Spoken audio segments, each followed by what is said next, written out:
हुई है। इन्हीं को पूछो, और पिछली बार तुम्हारे बिना थोड़ी फाइट तो हुई थी। थोड़ी रिलेशन से कहा था, मैंने फाइनली बोल दिया कि आज नहीं हो पाएगा क्योंकि दीपक नहीं है। आवाज नहीं आ रही। मैंने लैपटॉप किस पे लगाया था ना, मैंने लैपटॉप लगाया था और ये लगाया था।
मोबाइल में भी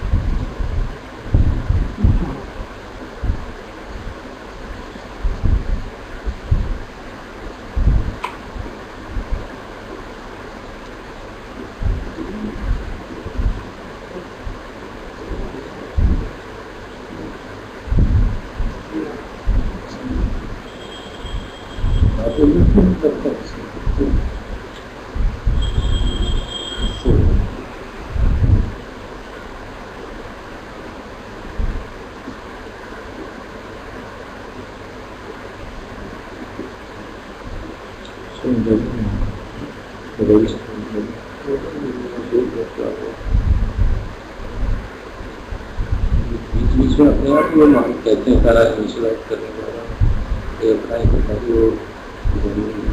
वाला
चेंज शुरू कर दें।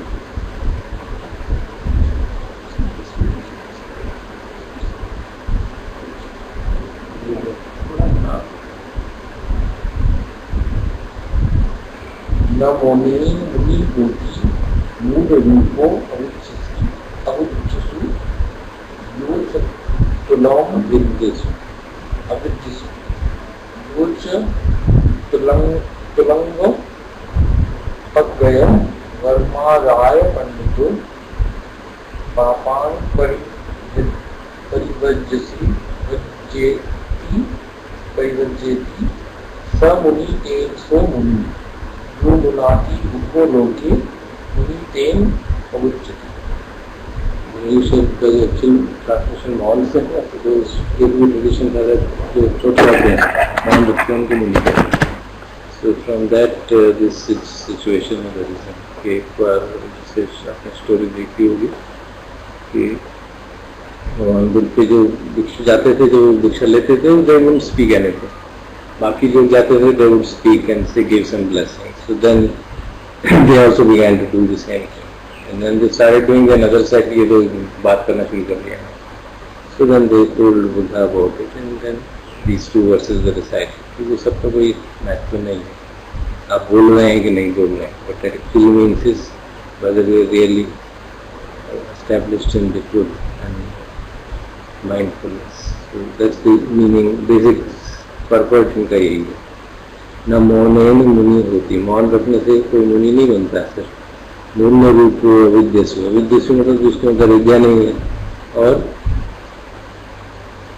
मूल्य रूप में तो डिल्यूटेड है। So, एक आदमी जो कि डिल्यूटेड है और वो सम्मान भी रखेगा तो मौनी नहीं कहलाएगा। जो उच्च तुलंग पग्गे वर्मादाय पंडित, तुलंग जो तुला होती है ना, ये scale. So a person who accepts only the best thing, just as if he is holding a scale, only that person is called a wise man. पापानि परिवज्येति, परिवज्येति को उनको दूर कर देता है। जो समुनि समुनि तेन सोमुनि, a person who avoids evil is really a sage. यो मुनाति उभो लोके, मुनाति मतलब वो है because he understands. So one who understands both the worlds is called as Muni Ken Pavuchat, इसलिए वो मुनि कहा जाता है। So both the words means this and the other words. So it is not a question of being silent. The issue is whether you are really deluded or not deluded, ignorant or not ignorant, and you are avoiding all the evil. That is what makes a person a true Muni or a sage, not just keeping silent. That is the implication. न तेन अर्यो होती येन पाणानि हिंसति, अहिंसा सद पाणानम अर्योति पवुच्यते। अर्यो मतलब Nobel one है, उसके भी उसी तरह से डिफरेंस करके डेफिनेशन दे दी। न तेन अर्यो होती, वो आदमी अर्य नहीं कहलाता। येन पाणानि हिंसति, जो प्राणियों की हिंसा करता है। अहिंसा सब पाणानम, जो सब प्राणियों के प्रति अहिंसा का विचार रखता है, अर्योति पवुच्यते। Because of that reason, one is called a noble. So the story was about a fisherman who was fishing, and his name was Arya. So when Buddha asked him, "What is your name?" He said, "My name is Arya." So then Buddha told him this, that a person who is doing this, harming the living beings, cannot be called Arya. That's not a true definition. And as things would have it, just by listening to that, he became a Sotapanna. So this interesting situation points out that she didn't approve of this as a noble occupation, killing, fishing. often एक question आता है इस vegetarianism versus non vegetarianism के ऊपर। तो people who, some people they point out that even plant has life. So फिर how do you So the answer will be given by आदमी को खाना शुरू करते हैं, उनकी लाइफ पर कोई फर्क नहीं है। We know that intuitively we know that is only a intellectual justification. We know intellectually there is a difference. So the manifestation of the, whatever we eat has to be live. We cannot eat stones.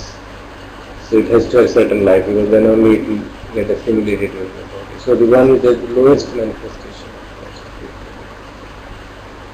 That's why people always used to pray and seek forgiveness before eating. Because the body has to be kept in. So you try to eat something which has the least harm. So जैसे प्राणियों की हत्या में भी कहा जाता है कि आप शेर को मारेंगे, गाय को मारेंगे, उसमें फर्क बताया जाता है। बिकॉज ऑफ दीज रीजंस, शेर को मारना और गाय को मारने में भी difference in terms of impact. Because you may be killing a lion because of self preservation, जो तुमको मारा, how is not going to do that, it is going to live, you take it and then also you kill it, there is a more harm associated.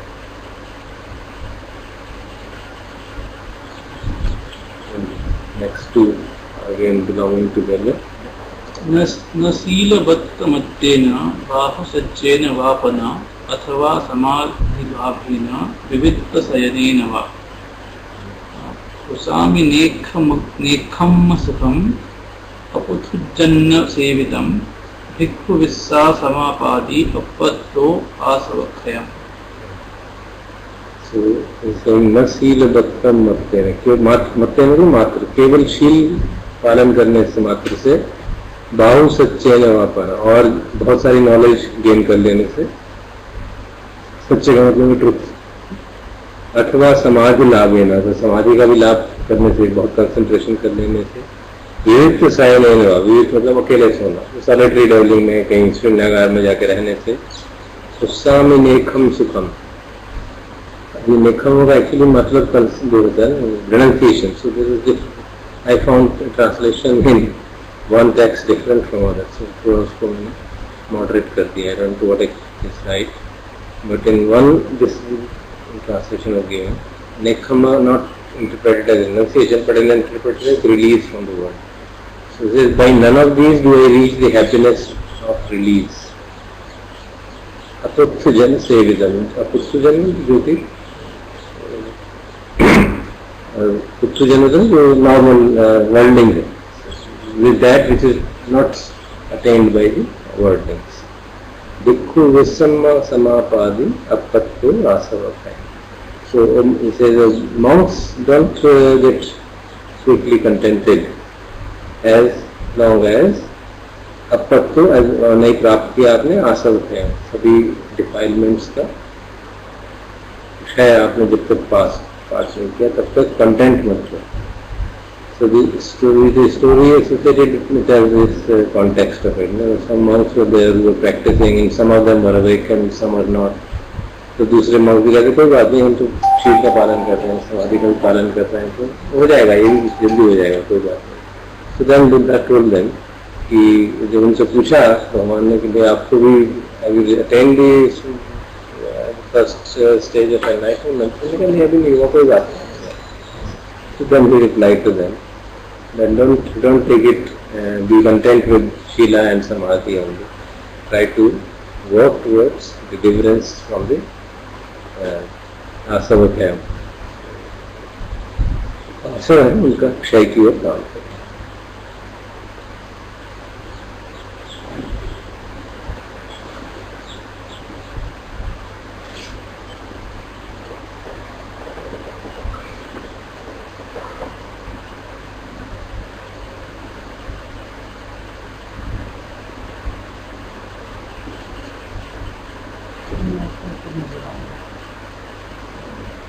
आपने उनको ये अनुष्ठान करते हैं.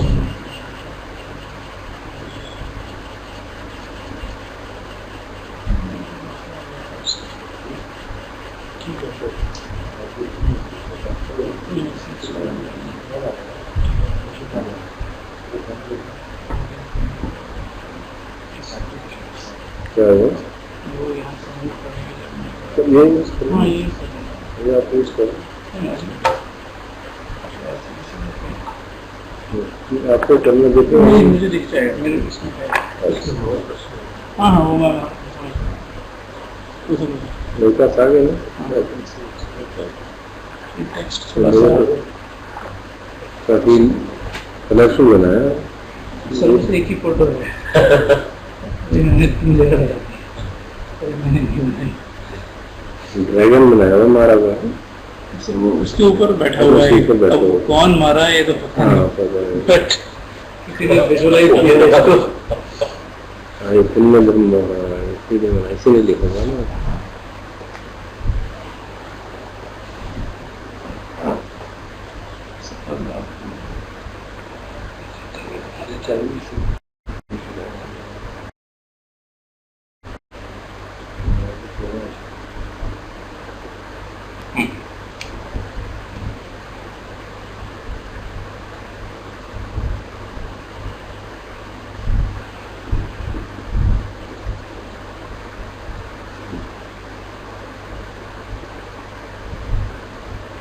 So I found that there are different traditions, there are different visualizations of Mara, and most of them are in context of Buddha sitting under the tree and some kind of distraction appears. So some in terms of demons, in terms of girls dancing, in terms of fearful sort of demons. This one looked like a painting of somebody, so I just used this. And this is the person who has written this letter from Mara. There is a brief introduction provided. I have no idea about anything else about this person. I thought his picture should be. I know what one Nansha, it is the same monastery of Ajansha, international monastery. Okay. He is a student of Khema Ananda. Khema means she was a female. Okay. Because in Thailand that ordination of nuns is not done, so she is a Okay. white clothes. Okay. She ordained a monk. Interesting. Or maybe, I mean, it says after following 10 years as a lay student, then he was ordained. Maybe somebody else Later on. ordained him. Yes, so she must have been student of hers. Yeah. And then this is the translation which the author has used, and I tried to put the original also here to see what words Buddha has used. So I think I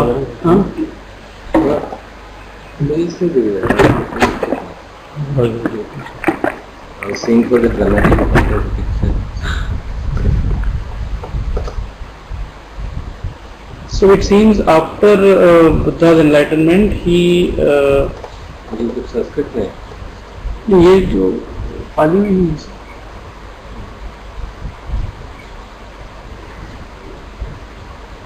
so he when talking about Mara he says that Mara has these many armies. So if you think it is valuable we can go through this, or I do not predicting anything. so I think I will go through this, and I couldn't understand the meaning of all words, but the translation should help. So it begins by saying Kama te Pathama Sena. So Kam Pratham Sena hai. Dutiya Arati Vichati. So Rati means engaging with something. Rati means likeness, and Arati fascination. Arati means boredom.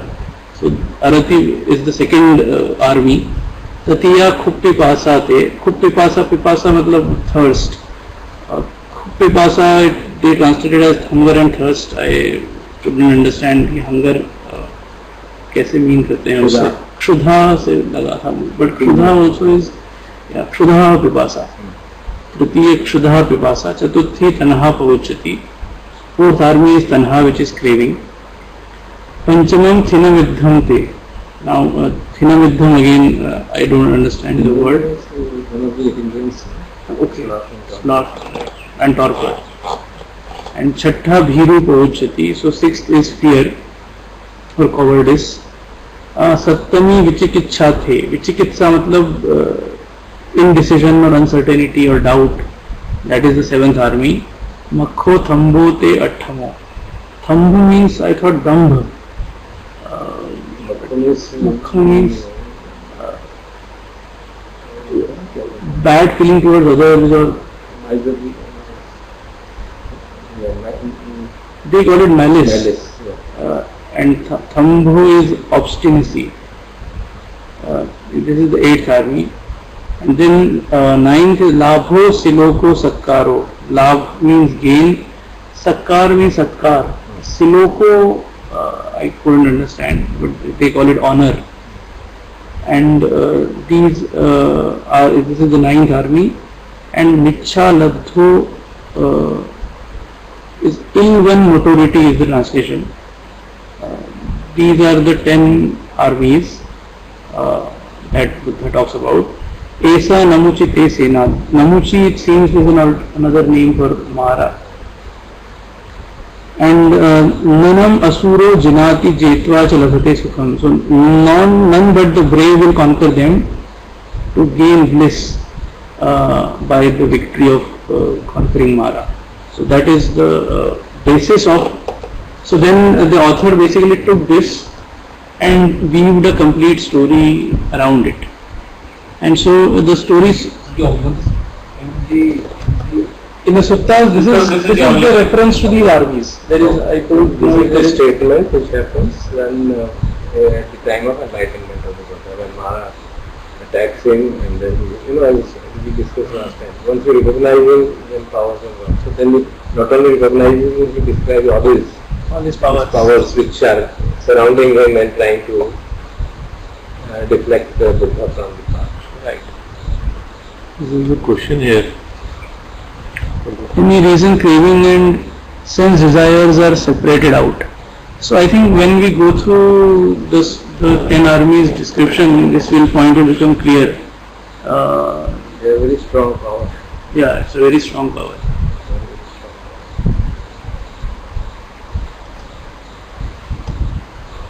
Actually, there is some amount of overlap in these also, in the way at least the author has interpreted it. Okay, you also interpret it as an order of priority of It's initial ones the author says there is a priority. So the first one is the most fundamental or most powerful. But he doesn't then continue after the initial few. I don't think he is sort of putting any order to it. What is Buddha's intent, I don't know, but It seems to be from gross to subtle. First few are very gross, and later ones are very subtle, so much more difficult to work. and Michha Laddo, for example, falsely gained prestige, yes, fame and honor, even honor, yeah, extremely difficult to overcome that. So they are going from gross to gross, and you're just attracted towards something. right. From there you go to such a subtle thing like fame and honor. Right. There's nothing in it. There seems to be nothing in it. Nothing wrong with it, That's what it seems. right. And so this piece, the letter from Mara, opens by introduction to this character called Mara, and it is visualized in the form of a sort of a nice office where he is sort of is sitting, and he has a sort of a screen with a mouse, and he is This is very this is fairly recent, and he is looking at all of his worlds. In about 10 years. Yeah, and he is looking at all of these worlds, and he is surveying. He's sort of master of all the surveys, and he is surveying. Basically all over the world. You get Yes. the Spain flips on screen. Exactly. And so initially, and it's very interesting the way the name is given, the Prince of the Sense Realms. That is Mara. And then briefly the author describes what these sense realms are. So I took a little description. So I realized that it is, instead of picking a few things, I eliminated a few things and kept most of it. Because it looked like, We are in no hurry. yes. I will read some of it. So the first thing he describes is sort of heavens and the worlds of pleasure where gods and goddesses sport in gardens and groves. They are Within his control. So Yes. what is the setting? The Mara is sitting. Mara is here. sitting His office. in his office. Office So, is I haven't captured the description here. Very elaborate, nice description. कि मतलब वो table कैसी है और scene कैसा है और क्या हो रहा है और फिर ये बाहर क्या दिख रहा है. think of buying these also. तो देखा कहता था महिलाएं और सेक्रेटरियां भी हैं सर. हाँ हाँ बिल्कुल है. उसमें एक सेक्रेटरी है जिनसे बात हो रही है. I have eliminated the character of secretary in my presentation totally. She was playing. So that's her said. Let's not get trapped by the beauty of the words, and so I eliminated all conversations beyond the core topic. But that is the setting, and he is looking at these words. And so the author is basically trying to provide a motivation of why should he write the letter. So he is looking at these worlds and seeing what is happening in them. World means The realms. There are the human realm, human realm, the animal ghost realm, realm, the animal realm, and then the heaven, and the hell. And then he basically senses a problem. It's a typical, you set up a problem statement, then you find a solution, right? So he is setting up the problem statement. For that he is setting up a context. So the seven, or whatever seven sense realms are the setting up of the context. So the first is the heavens. So gods and goddesses and We identify, put it short, we identify that other than human realm there is no problem. There is no problem. They are all lost anyway. Exactly. There is a chance of them trying to do everything. Some are lost in suffering, others are lost in enjoyment. Exactly. So forget about And it. both of them are not Focus on this realm. Focus on this. Right. So That itself is an indicator of the only thing which I found very interesting and counterintuitive was that in this heaven realm, he talks about every now and then, now and again, one of these beings disappears. They are They have- classes. Right, but that is what the meaning is, right? Yeah. Right, because later on he talks about disappearing as in getting away from these sense realms. So these beings are not, they are getting reborn in some other realm. Right. That's what from that realm. That and getting born in some That's other why he's realm. not bothered. He's not bothered. They're not escaping his net. Escaping his neck. So the idea is that all of these realms is his kingdom, and his motivation is to keep all beings in one of these sense realms. And nirvana is basically the final escape or the total escape, as he calls it, total escape from his dominion. Can't find out where they are going. Where they are going. Upset. Right. So all his motivation is to keep them there. And then he describes different kind of properties of the realm. So running and chasing, hunting and devouring, mating and giving birth. This is what animal realm is. And then he talks about, yes, I think, no, that's not really, no. Actually what I'll do is, and then the ghost realm, so which is shadowing and dark. So the beings are moaning and wailing, and they are coarse and ugly, and they have bloated bellies and tiny heads. So that's what ghosts look like apparently. And then the hells come into view. So fire and pain, unspeakable cruelty and horror, red hot iron stakes. वो सब पुरानी कहानियों में पढ़ते थे ना कि वो तला जा रहा है गरम तेल में और तो वो सब है hell में. And then the human world. So he describes it very briefly. Crowds hurrying along a subway platform, family mindlessly watching television, young girl selling herself in the street, soldiers burning a village, and then some chickens run about here and there, a dog, and a boy walks leading a buffalo. So nothing out of the ordinary, but then there is a but. And then there is a small annoying leakage, he says. And then he sees a group of monks walking silently with eyes cast down. And a few old women appear and reverently place lumps of sticky rice into their bowls. Most annoying, he says. Fortunately, the leak is a small one, but it does keep us busy trying to stop it. Can't have too many beings escape now, can we? Where would we be if the great samsara exhausted itself? So it is his duty to keep the great samsara going, and in the end it will be clear, it's no secret, that his own identity is because of what he surveys or what he controls. And so for that he basically decides to write a letter. So there is a small problem, and so he is very aware that chota si problem ko bhi we should remove in the bud. It's a leakage. And so he writes a letter, and the letter is written from the Supreme Excellency, the Mara Namuchi, to all squadron leaders, where the operational area is Earth, solar system, human realm, nothing else. And present situation and status of current people, that is the scope. And it is dated, of course, this our century, current Buddha brigade. So he also acknowledges Buddha in a very interesting way. He calls him the great adversary.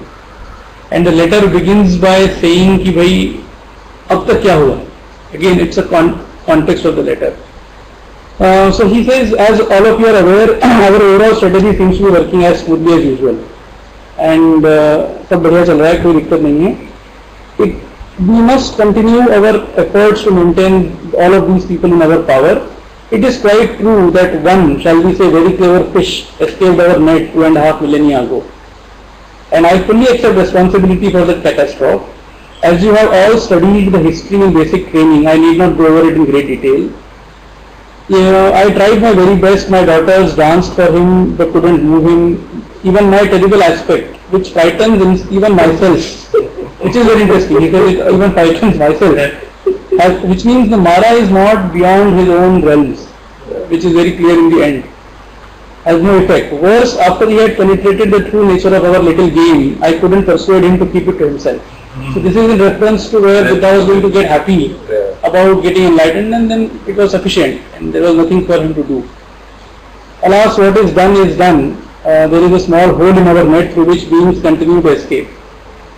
And happily all indications are that the hole is growing smaller with time. It is very hard for our little fishies to imagine that their true welfare lies outside the net. All we need to do is to divert them from thoughts of the canning plant. So how to divert them? So he's basically now advising those 10 generals of what to do. So he begins with the first army, which is the host of sense desires. So he says, in most cases your work alone is enough to keep beings in line. So maybe ज़्यादा करने की ज़रूरत नहीं. Your 5 divisions, which are our 5 senses, assault our victims with all the enchantments of sensory pleasure.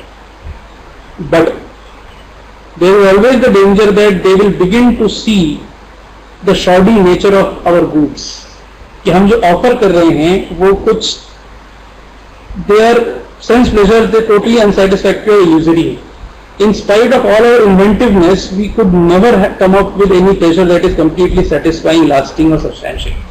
So one good thing about Mara is, even though he wants people to not be reflective about their own realms, he is very he knows about himself. It almost seems like, that there is this reference of Duryodhan एक जगह से कोई बोलता है कि तुम्हें पता नहीं क्या कि तुम गलत काम करते हो. तो कहता है कि जाना में धर्मम नच में प्रवृत्ति, जाना में अधर्मम नच में निवृत्ति. तो मैं जानता हूँ सब. Mara seems to know everything, but he can't escape it. So he says that our goods are unsatisfactory and illusory. Fortunately, vast majority of humans don't realize this. So the only trick for us to keep is to keep them diverted and entertained. And we have tried and true standards, he says. There are the 2 primary ones are sex and food. And here also we need to keep coming up with new variants and twists. It's like, surf with new and improved kind of हर बार कुछ नया हो रहा है. So it doesn't talk about food, but he talks about sex. And he talks about that in context of today's technology also. So he says for a simple biological function, it does allow for a great deal of creative possibilities. And I will not go read every line, but he says in one sense it isn't sex itself that keeps us in business, but all the peripheral things that go with it, all the expectations and preliminaries, accessories and emotional baggage. And so that is what is the problem. Per se the biological function is not the problem. And he says technology is such an asset. And he talks about something called daguerreotype. It was a word I was not familiar with, but it seems it was the first creation of a photograph, the tool through which they created a photograph. And then he talks about how color photography, cinema and video is used to create material that entices people and keeps them in sense realms. And then he says technology in itself is the product of sensual desire. Beings create devices to make the acquisition of sensual pleasure easier and avoid the occurrence of sensory discomfort. This drives their whole economy and keeps them busy all their brief lives. So the author is very clear. He is not say lives, he will say brief lives. So he'll point out everywhere. So. And they want, or indeed they imagine they need a car, a stereo, a computer, then a newer car, newer stereo, newer computer, etc. We must keep them in a state of desire for all these devices. And more they work, the less time they will have for reflection. So, and then he says the only serious obstacle to this project is the teaching of the great adversary. And so what did he teach? If they start to reflect or worse to practice renunciation and meditation, then we must not give up. They are then getting dangerously close to finding a way out of our power. Once they discover that their true happiness is not based on our trickery, then they may escape. We must use all our resources to distract them. They may be sitting quietly, their minds are still easily distracted for a long time. Fantasy is a great thing, especially as the mind with a bit of concentration can powerfully visualize and hold an object, even an unwholesome object. The thing we must not let them do is to contemplate the real nature of the body. So that's very important. So he says that even somebody with moderate intelligence could see the inherently foul and unstable nature of those meat-eating machines they drag around. After all, they have to be constantly washed and perfumed, these thinking things, just to bear being in each other's company. But they don't see that and don't want to see that. We merely have to keep them looking at their bodies in a highly selective way, emphasizing largely visual characteristics identified as beautiful. It's an easy enough trick. So let them meditate all they want. As long as they think they don't have to let anything go, we are still in control. So this is the first army of sense pleasures. Then he talks about the second army, which is boredom. And he says that your role is to act in coordination with the first host. It's sort of preparing the ground for the army of sense pleasures to take over. Let me explain how. So we must keep being in a state of dissatisfaction with the present reality. To be bored is primarily a state of aversion. The current input of the senses is not providing the desired kick of pleasure, so the being is irritated with what he calls the dullness of his environment. He becomes bored and seeks to remedy the situation with new and exciting stimuli. If they ever which my first host to be which my first host to be able to provide, yes. When The sense of proper planning planning done. done. ये करेगा So he'll do this and then take other person will take over. If they ever catch on and realize how long they have been at it and how there really is nothing new or fresh to be experienced, of course we cannot let that happen. And how? The trick is to keep them from paying attention to the present moment. That is the key. So once they are fully present here and now, then they can't get bored. Lately we have managed to foster a social climate that positively discourages calmness and clarity. Their whole modern culture is fast and frenzied. Fashions in everything from music to clothing change rapidly, and they are all eager to keep up with it. The mass of moderns prefers excitement to subtlety. The last half century or so has seen many advances in our efforts to fracture the human attention span. Television was a great help, but I think the single greatest advance in the triumph of boredom was the invention of the remote control. There are not. It seems like a monk. That's what I was saying. He is a good author. It's very imaginative. There are now many millions whose attention span is so pathetic that they cannot sit through a half-hour-long storyline. They can't even be diverted that long by a single train of enticing images, let alone sit quietly by themselves. So, and then he again brings in the great adversary, and he tries to go to the root of boredom and how is it related to what I said. And while this is loading up, I'll read. So boredom is based on what our great adversary thought Tanha. And actually he goes into this again later on when he talks about craving. The craving for non-being in the vernacular. They find their current state of existence unbearable chiefly because of their own mental state and they wish to blot it out. In the purest form, this leads to suicide and a consequent lower rebirth. Actually, Mara is completely happy with suicide. वो उसे पता है कि यहाँ से निकलेगा तो वहाँ फंसेगा. मतलब it's okay. हमारे domain में रहना मेरे domain में रहना चाहिए.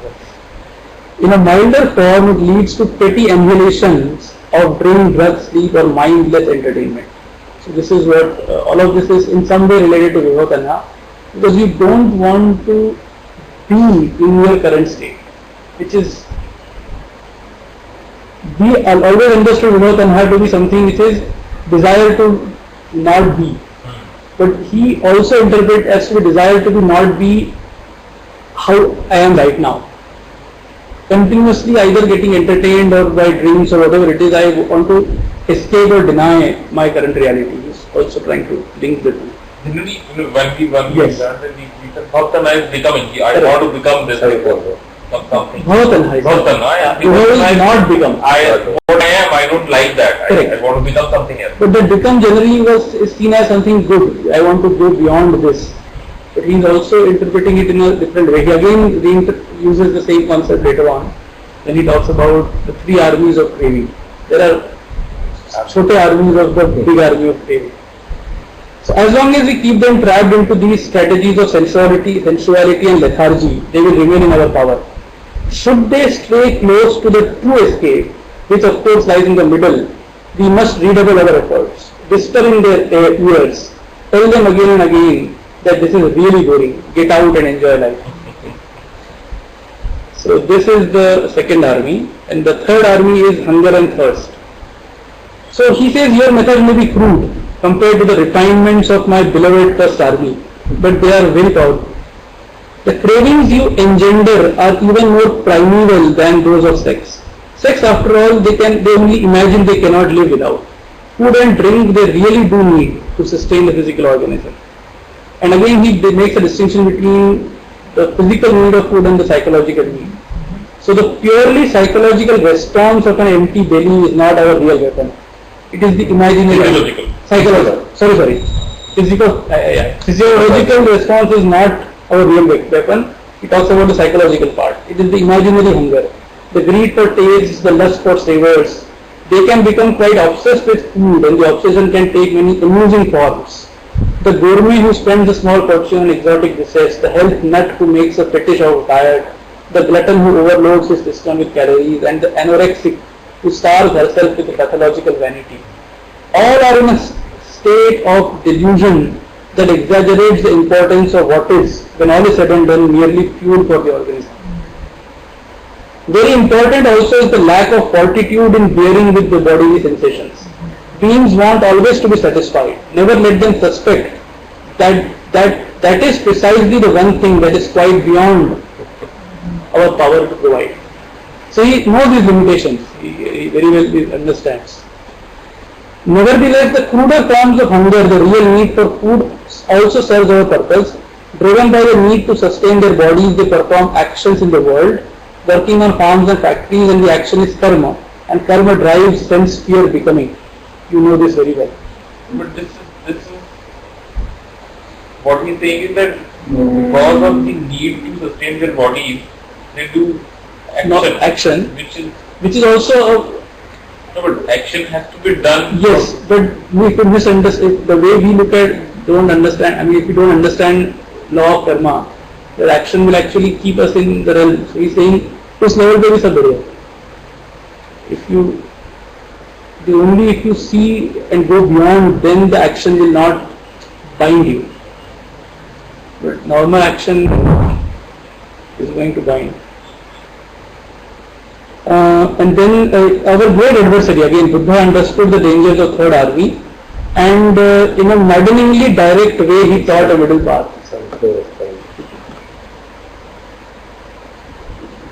This is fun way of educating ourselves, great. And Silesh is again saying, shouldn't hunger be the top number one army? Choice is yours.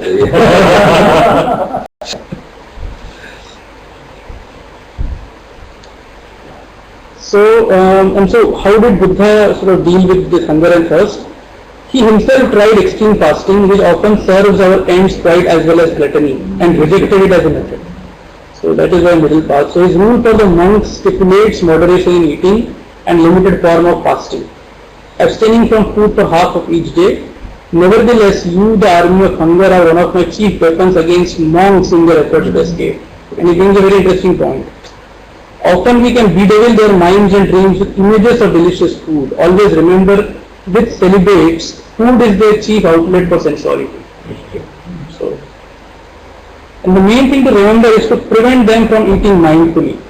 If a human keeps her wits about her and eats with awareness, contemplating the sensations and feelings aroused, then she can learn a lot. This is very dangerous for us.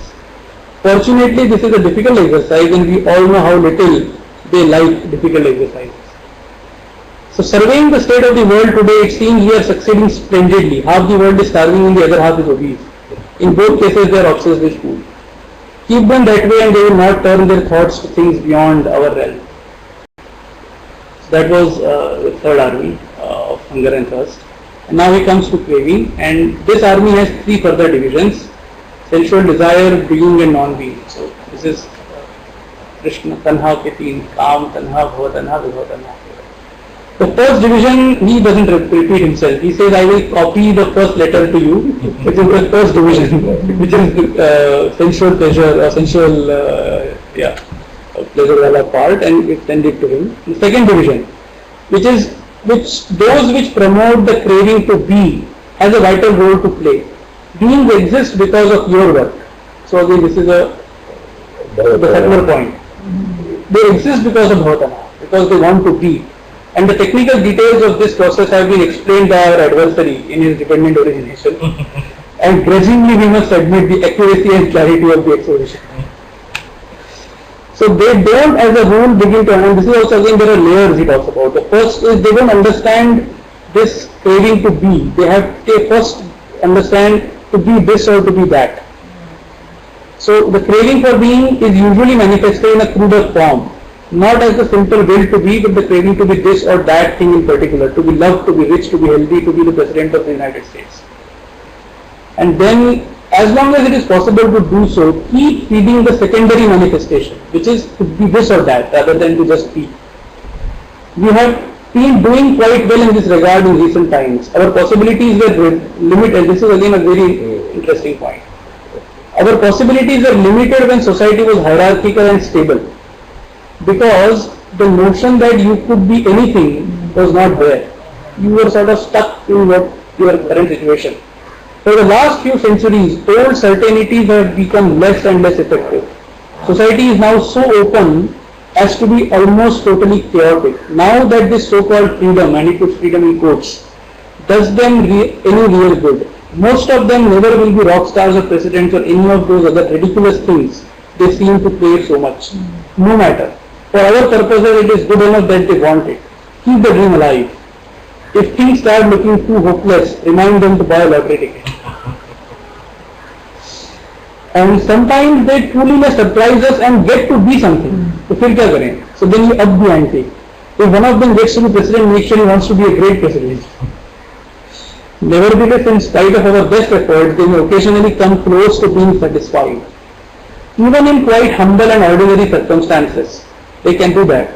In which case, we have plan B. This is very dangerous. Yeah, this is very dangerous. And so we have plan B. So this was plan A. Plan B was to bring them closer to the root craving for sheer existence, which is not to be this or that, not this or that, but just to be. So our principal weapon has always been the eternity view. Tell them, you are or can be immortal. Your essence will continue forever. Don't let them think about that. This is easy because most of them don't want to anyway. Any version of this view will do for our purpose. It doesn't have to make too much sense. Very few of them are willing to think these things through to their logical conclusions. Most of the simpler ones will be happy to keep artificially prolonging youths with facelifts and hair transplants, but a few will require headier medicine. The myth of all-powerful science, although quite really silly, is very seductive to these types. Many now believe that science will eventually prolong human life indefinitely. Some even get their carcasses frozen in liquid nitrogen. Remember the ancient Egyptians? I am having the boys in R&D do a feasibility study and starting up that game again. R&D चल रहा है. Egypt तो बेचारा पहले खत्म हो रहा है. Then he goes beyond and says that sooner or later, in spite of our best efforts, many of them will begin to lose zest for existence in spite of all this. So life in the human realm is often very nasty, brutish and short, and wishful thinking only goes so far. And that is where the third division comes into play, which is the force of craving for not being, which is Vibhotan. On a superficial level again, this can manifest as simple aversion, the craving to be not to be, just not to be me, not to be in debt, not to be married to the person next to them in bed, or craving not to be whoever they are. Even more trivial forms are still useful, not to be in the back of a long queue, not to be cold, etc. etc. All these mindsets produce unsatisfactoriness and just keeps them within our power.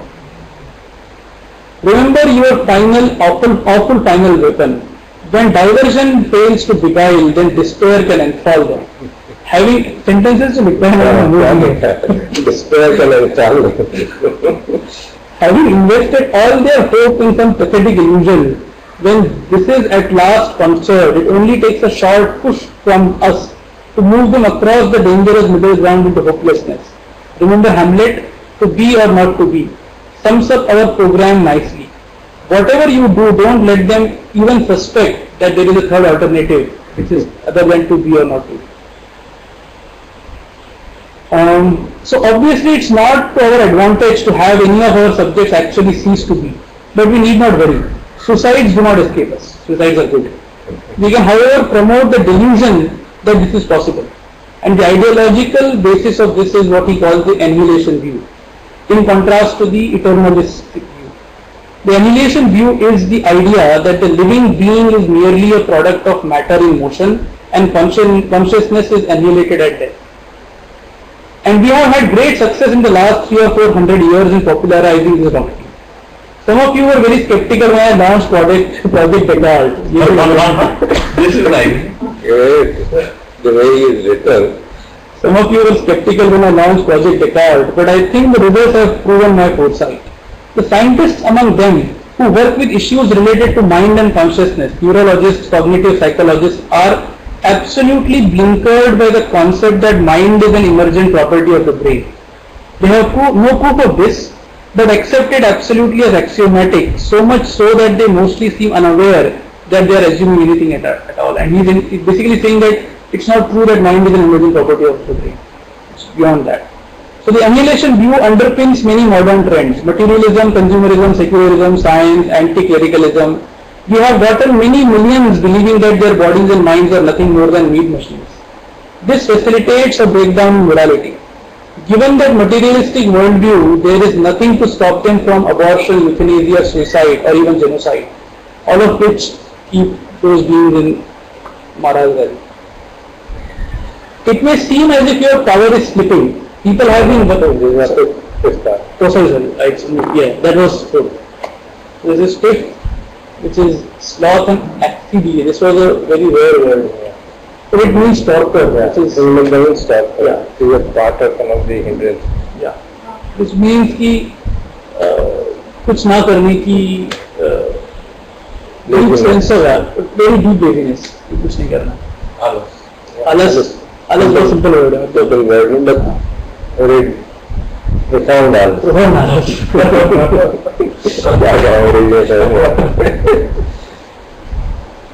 The inherent tendency not to act. That may sound even good. It is आलस, it is bad. साधना जैसे करते हैं तो जितना ज़्यादा बहुत हो गया, सो जाएगा आपको साधना. It may seem as if your power is slipping, and it only seems, it's not true. People have been working longer and longer hours ever since the Industrial Revolution, but you and I know that the real spiritual laziness is more prevalent than ever before. The quick fix, the instant salvation is all we are interested in. Nature has made our work simple. The fundamental cosmic law of entropy is our greatest ally. In the sphere of mental life, this means that the spark of consciousness is always engaged in a struggle to keep from sinking back into the darkness of unknowing. Let them but relax the effort, a simple and inviting temptation, and the level of mind will inevitably decline. Now, he talks about, and this is a little abstract, but he talks about how they have engaged in, and they have created a complexity of the maze which is very layered. So, for our clients, he says, all these people, layer upon layer of delusion has carefully and methodically been constructed. It is not an easy task for the worldling to cut through this timeless tangle. Not easy by any means, but regretfully just still possible. So redouble your efforts and take the wind out of theirs. They will not cut through with a dull blade. Remember, the qualities you want to foster are dullness, heaviness, lethargy, idleness, and mindlessness. The oldest and still very powerful method is sleep. Lots of it in big, soft, comfy beds. Not hard to persuade them to roll over in the morning. So this is first, which is sleep. And then he says, wonderful tool is the whole pharmacopoeia of dulling and befuddling agents that so many of them like to pop into their mouths, lungs and veins. You almost can't beat the old perennial standard ethyl alcohol for reducing them to a subhuman level. But these days we have a much wider range of intelligence reducing agents readily available. Both natural and synthetic, better living through chemistry. Many of them are so eager to drown their wits that they will even inhale various toxic byproducts of the Industrial Revolution.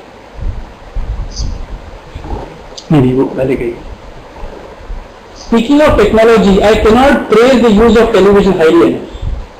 It requires no thought or effort of any kind and completely stultifies the brain with a panorama of sensually enticing images. Some of you were skeptical when I began Project Vidiot. Video Idiot.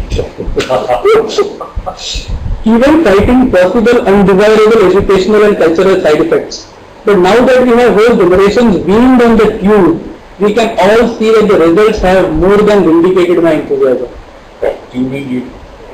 he keeps on, saving himself. So you can see that tendency. In fact, some of the parts I haven't picked where he is behaving in a particular way with the secretary or with whoever is coming, is showing these characteristics, tendencies himself. That I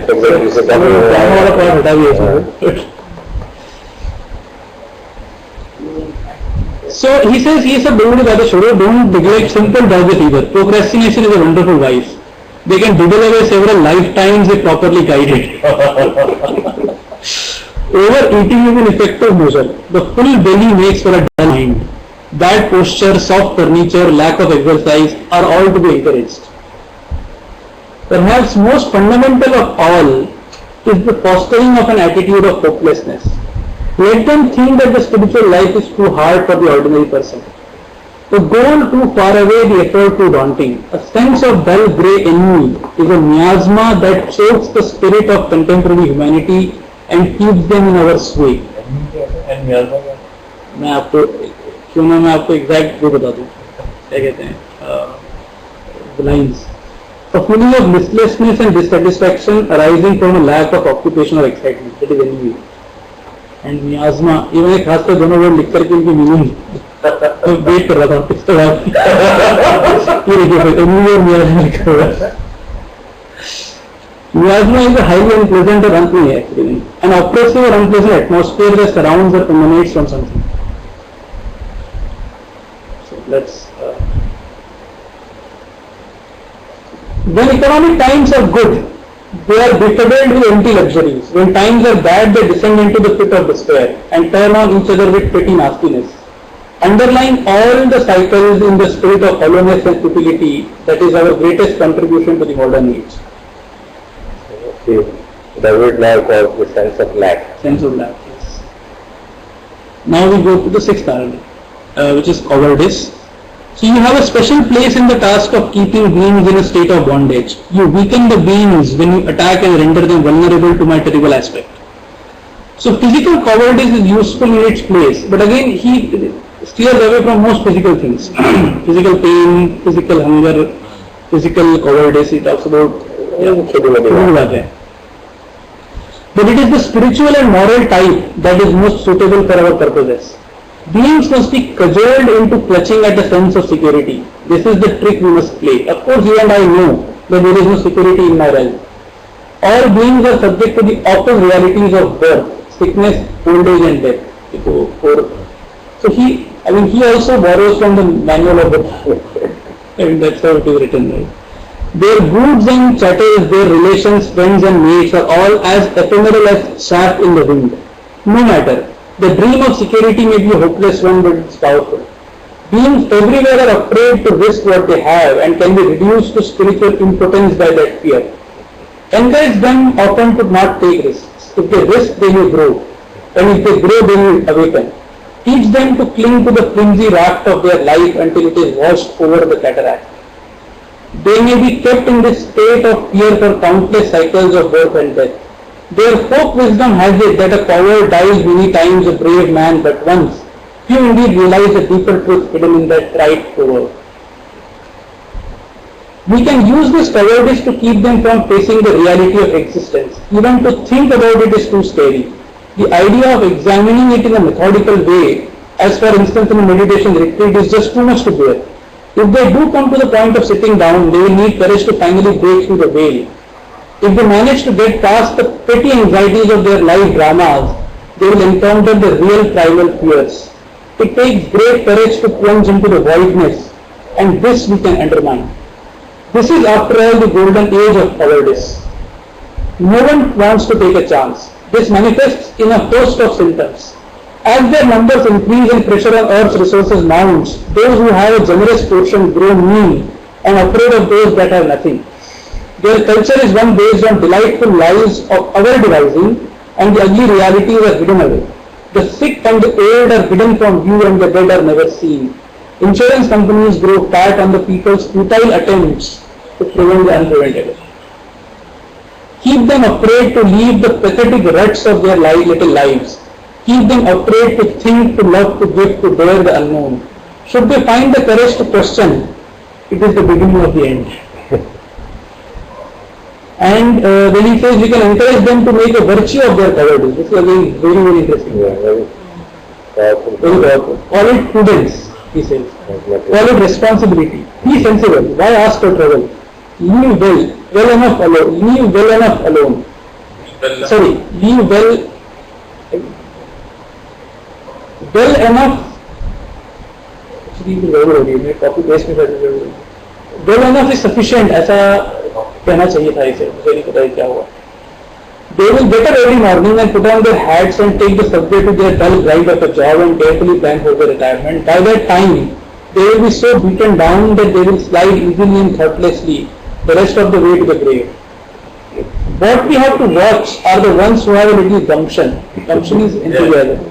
Like, they may start thinking of going on a pilgrimage or worse to a monastery. Whisper about the dangers. Why throw away your job in these tough economic times? Be sensible, hang in there. Only 20 more years to your pension.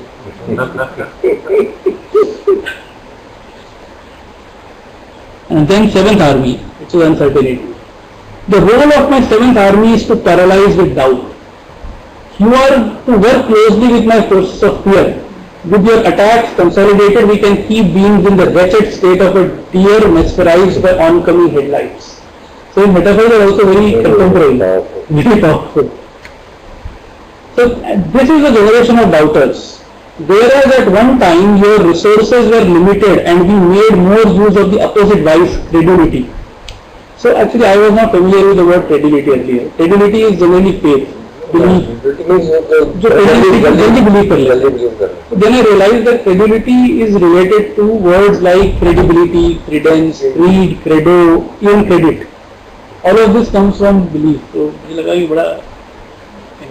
So now we have whole masses of people with no sure beliefs at all, which is the opposite of credulity. The old certainties in religion, society, politics, and even the Johnny-come-lately science have all been kicked away.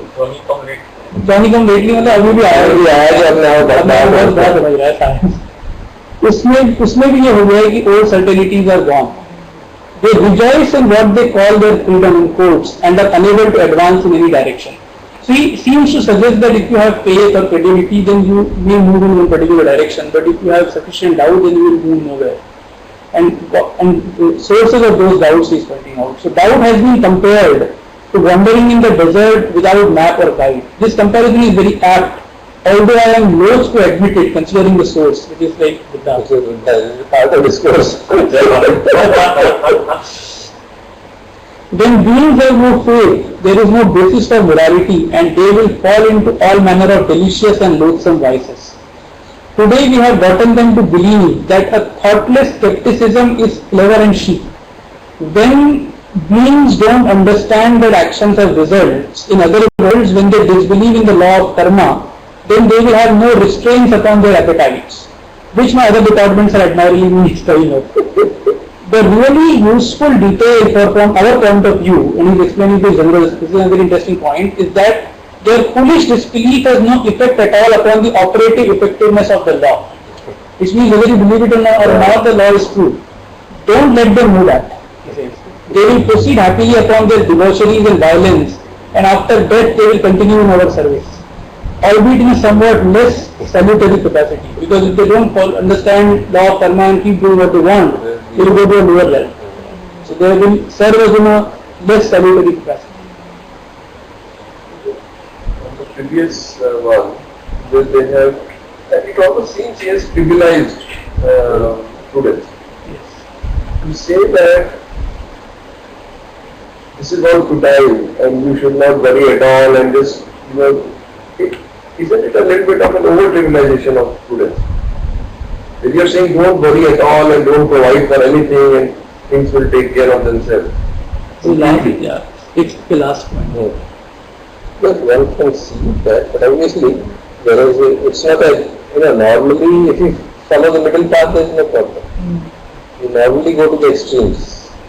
Either one is reckless or one is calculative all the time. I think he is not saying prudence is bad, he is saying cowardice should be disguised as prudence. But if you look at the description, Yeah. Insurance, completely trivialized. Right. Basically means that because life is very uncertain, therefore what's the point of buying insurance? I think this is overkill life. And that's Actually, not- he is personally very against modern civilization. It is very clear. And he gives example after example borrowing from that. Because I don't know what is the right balance. One has to see the balance here.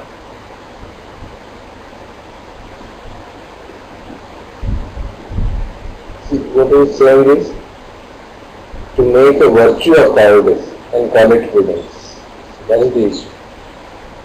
We are not able to see that what we are calling as prudence is actually a manifestation of cowardice. But what is cowardice? Being afraid of that, for example. Being afraid of taking a decision out of the normal. Having seen that this is wrong, still continuing working in that. So let's talk about that. Being afraid of that. What does that mean? That if you are constantly worried about falling ill and dying out, then one insurance is not enough. You need 5 insurances. Because you may get ill with 2 lakhs, then with 10, then maybe 50. You can't do it. There's no end to it. Let's say someone is not constantly afraid of dying. However, he does or she does worry about the fact that there are dependents.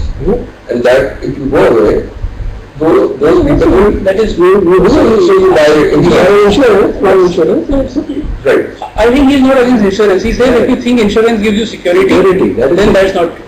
No, but why not? Security- Isn't that giving security to your No, dependent? but the definition of security is not this. What it gives. Not in terms of... Not in terms of... All I'm saying is that if you look at the language, it is not seen... I mean, it's the way we interpret it. Every person will probably read the meaning. But it seems to almost say, you think this is prudence, buying insurance is prudence, but it is not. You are basically a coward.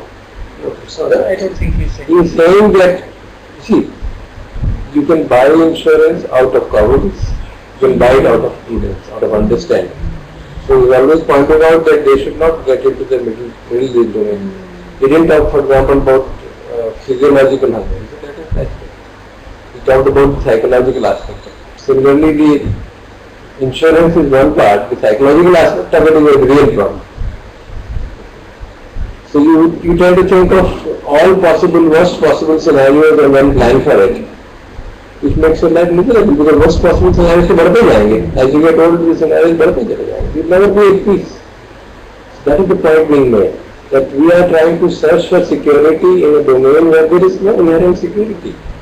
And we think अब ये step ले लो तो और secure हो जाएंगे, ये step ले लो तो और सिक्योर हो जाएंगे, और ले लो अगर हमारी 10 करोड़ की सिक्योर इंश्योरेंस हो जाए तो फिर तो हम परफेक्ट सिक्योर हो गए, फिर तो कोई दिक्कत की बात ही नहीं. That's not true. So that is the real point. I mean, that's the way I look at it. Of course, one can misunderstand it, no doubt. And this is also very similar to the discussion we had earlier when we were talking about whether we should get deliveries or the example of buying a phrase, buying AC, whether or buying branded clothes. Whether the action per se is right or wrong is very difficult to know. No, I don't think there is a doubt, and we discussed it so many times, but I don't think there is a doubt in that. All I'm saying is the way it is presented in this. It can be, the way you are interpreting it, it's not as obvious. Yeah, one has to read very Actually, he is carefully. writing also in a sort of a exaggerated manner, deliberately. Yeah. The wise wisdom is very powerful. Yes. Because when the reader feels there is a conspiracy against him, then he will take the other. So that is summary of the whole. You put it very nice. Very obvious. Absolutely, that sentence you put it. जिसका भी present किया है सारे के सारे हैं तो एक चीज से जुड़े हुए हैं. यहाँ से उधर यहाँ इसके बस में लगा वो पकड़ लेगा उसके बस में लगा ये पकड़ लेगा. So that is the way presentation is. You know, it kind of hits you. And then you begin to think, very kuch garbad. So that is the whole purpose of it. And being a monk, for him obviously the standards are different than for a householder. But still he tries to make some balance to the extent is possible.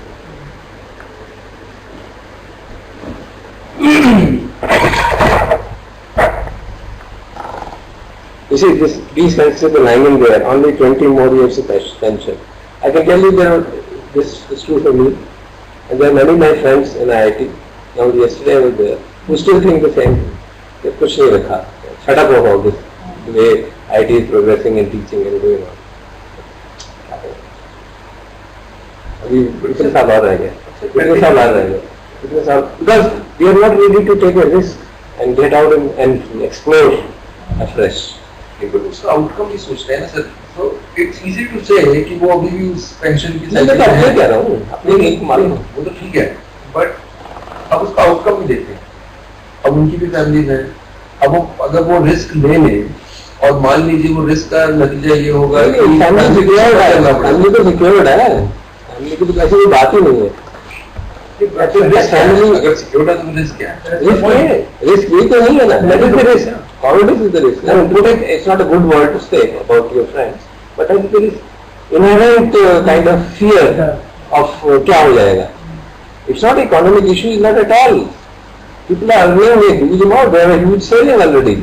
15 years of professorship in IIT means a huge saving for two, and if both husband and wife are professors.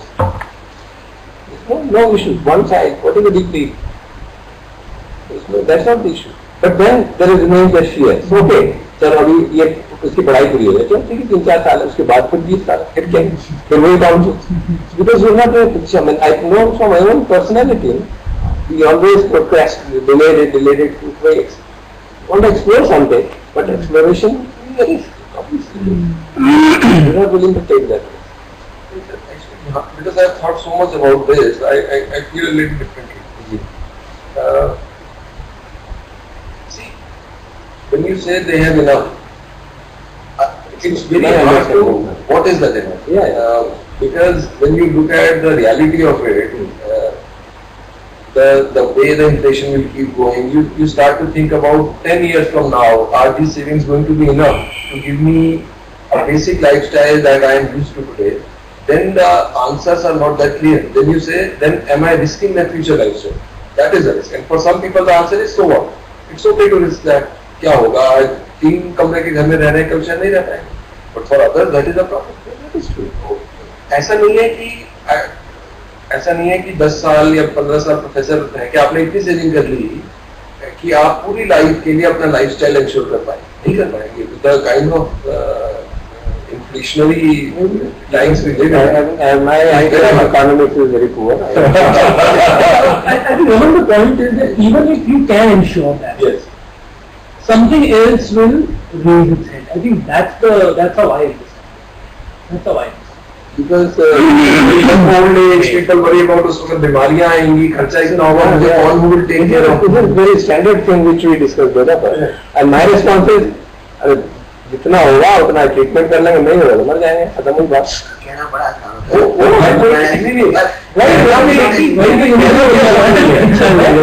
Sir कह तो है, बाकी को यकीन मत.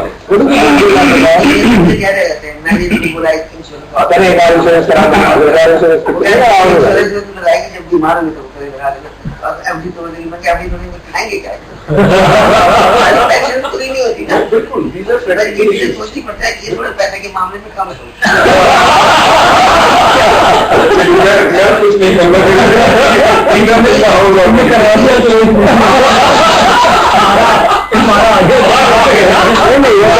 है.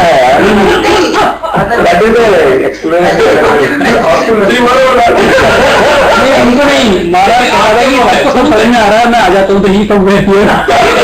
मारा नहीं, मारा की दूत है. ये बात कई बार कई बार उनको समझ में आया कि मुझे बात हमने ये सेविंग की हुई है, पाए हुए हैं, इन्वेस्ट किया हुआ है, इंटरेस्ट भी आ रहा है, वो भी है. मैं भी बहुत होगा तो छोड़ लेंगे. तुम्हारे बेटे को तुम्हारे बेटा ये क्या उसको हमारे पास जरूरत नहीं है, कोई बॉदर सो मच. और बीमार पड़ जाएंगे, जितना होगा उतना ट्रीट कर देंगे, नहीं होगा तो ठीक है. अगर इतनी बीमारी हो गई कि करोड़ रुपए चाहिए तो इसका मतलब सब बहुत इतना ऐसी बीमारी होगी कि बिल्कुल टर्मिनल डिजीज है. टर्मिनल डिजीज हमने ऐसे माता जी को कहा, उन्होंने कहा भाई मुझे कहीं नहीं जाना, तो हम भी कर जाएंगे, खत्म हो गया। What is the big deal? करना की है किसकी की है, कुछ एक्सेप्ट। ये बात है कि अगर she get into illness which is incurable, then I cure it. Forget about it. I fall into the, I mean my mother was so great in that sense. पहले ही मैंने क्या रखा था कि जैसे मेरे को हॉस्पिटल ले जाते हैं वो वेंटिलेटर में मत रखते, अपने पिताजी की तरह, तो पिताजी को रखा था। जब लगे कि भाई कुछ नहीं हो सकता तो कुछ नहीं हो सकता, खत्म करो बात, don't bother and trouble me so much. And exactly that happened. She got into such a serious illness. She was perfectly fine right till her end. Fortunately, we could remove physical pain. She was fine, and that's okay. I think that was the ideal way to handle such a terrible disease. So, why not? Why not? Perhaps she is a certain example. It is a big deal. It's not a big deal once you know that at the most you will increase your lifespan by a few months. क्या हो जाएगा उससे? Living more, a few more days or a few more months on a ventilator or a tube, what is the big deal? क्या रखा है? The same happened with our family. Actually, this is definitely the one who's suffering can generally take that decision. कि मुझे और नहीं करना है. But it's more difficult for the family members. Yeah. But my mother actually did that. When my father got diagnosed with stage 4 cancer ना, तो हम doctors के पास गए, सबके पास गए, and doctors were talking about like if you give this medicine, the prognosis is 6 months. You give this medicine, it's an imported medicine, you can buy it from US, India में मिलती नहीं है, then the prognosis is 18 months. And my brother actually flew from US, and he said, I can import it, otherwise I will go back and buy it and come back also. We were ready to spend anything. My mother said no. Good point. From 6 months to 18 months, and he will suffer because. What is the guarantee? The doctor is saying the maximum prognosis is 18 months. And chemotherapy will lot more tougher because chemotherapy drug rather than तक आपको वो कर सकती हो. And he said मुझे भी goes through all those pains of सारा time वो tubes लगी हुई हैं और वो सब गया हुआ है. My father in any case was saying कि नहीं भी मुझे मत ले जाया करो hospital, मुझे घर में रह जाया करो.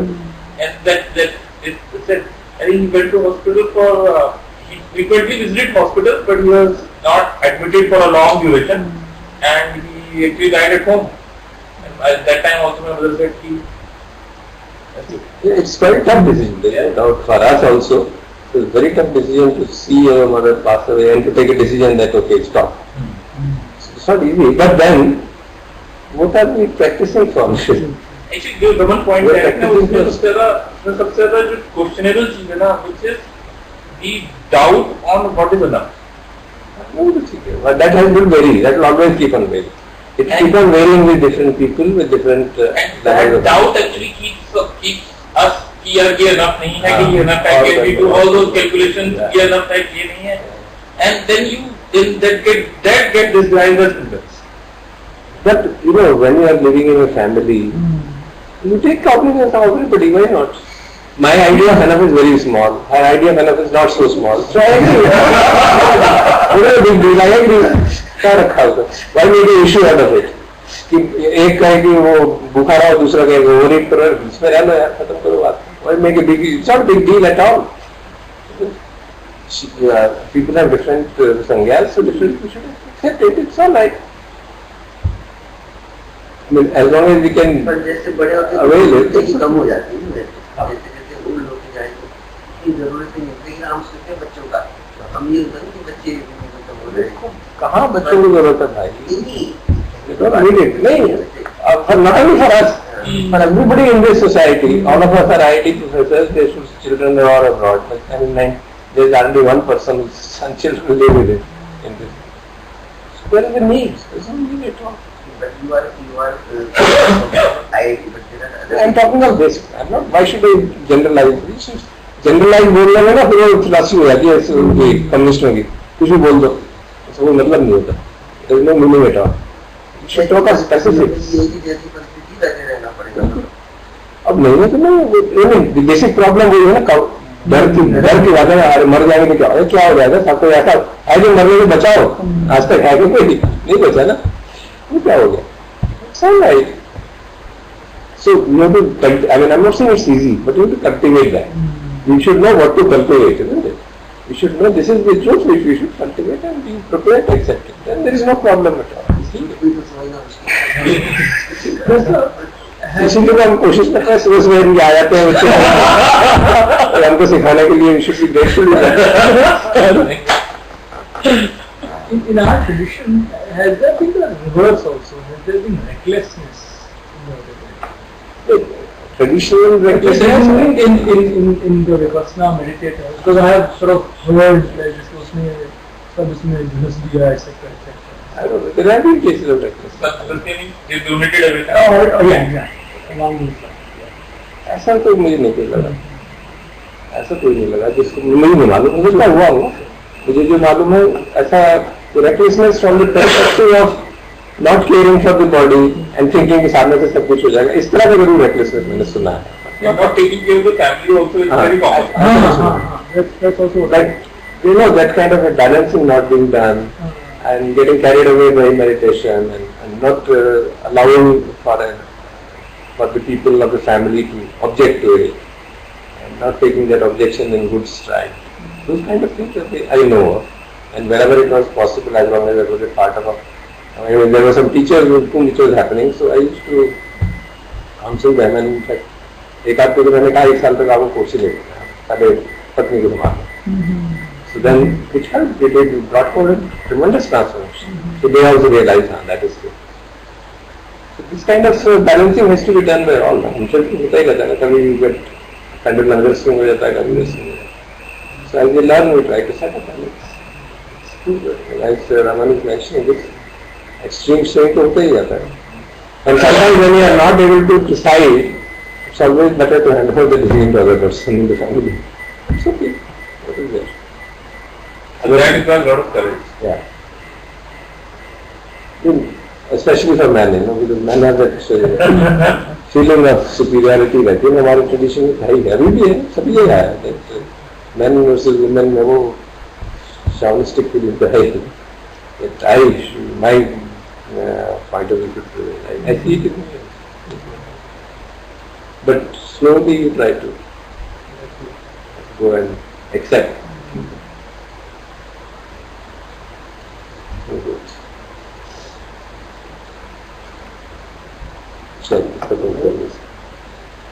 Seventh is done. Seventh we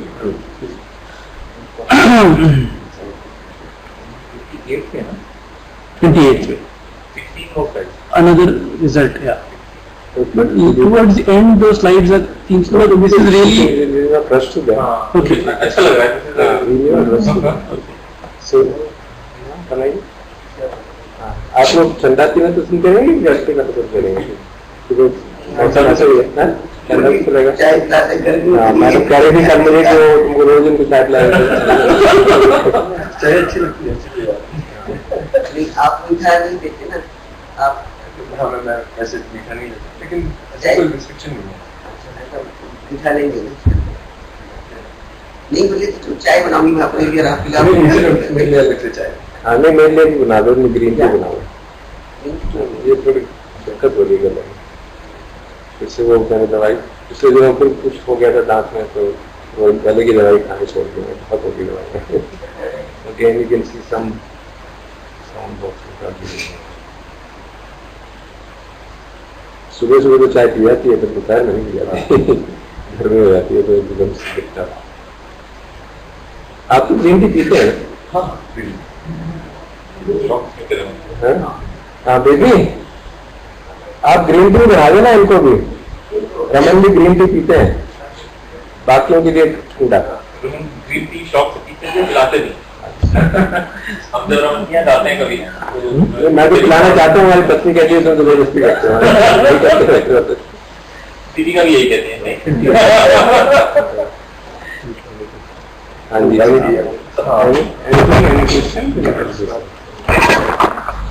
comment जो है तो मेरी कौन हम शरबत और ग्रीन टी मारा हुआ आदमी.